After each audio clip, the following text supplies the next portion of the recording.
So verse 20 where it says, okay, therefore he who swears by the altar swears by it and by all things on it. He who swears by the temple swears by it and by him who dwells in it. That means those who honor the temple and the altar, they value God's presence.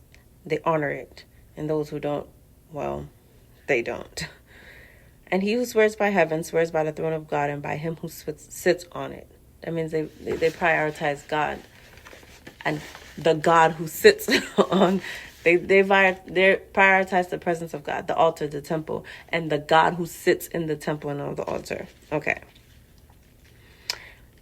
Another woe, verse 22. Woe to you, scribes and Pharisees, hypocrites. Now we're going to see what this hypocrite means. For you pay tithes of mint and anise and cumin, and have neglected the weightier matters of the law, right? Justice and mercy and faith. These you ought to have done without leaving the others undone. What does this mean?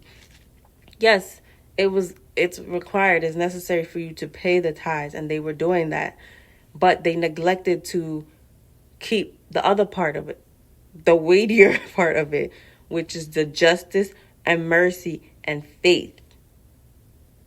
They have neglected that. So in keeping justice and mercy and faith, they would have been able to keep the tithes, but they just chose the tithe as a smaller portion of what, and they didn't think to. They picked and choose what they wanted to follow, and they chose to be consistent in paying their tithes, which is great. But then, what is the tithe if you don't have justice, mercy, and faith? And those three things, if they had kept them, they would have been able to keep the tithe too. If they would have not neglected that, they would have been able to keep all of it.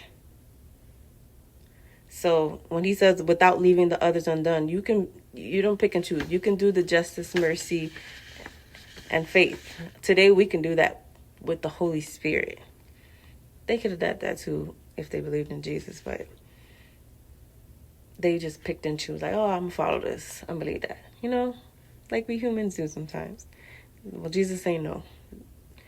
Without leaving the others undone. So don't pick and choose. We gotta follow all. And we only follow this through Christ.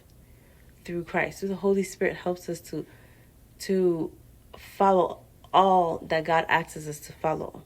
We don't have to literally pick and choose or I'm going to follow this today. No. Literally, Holy Spirit, in surrendering and yielding to the Holy Spirit, he can help us to do that. All right.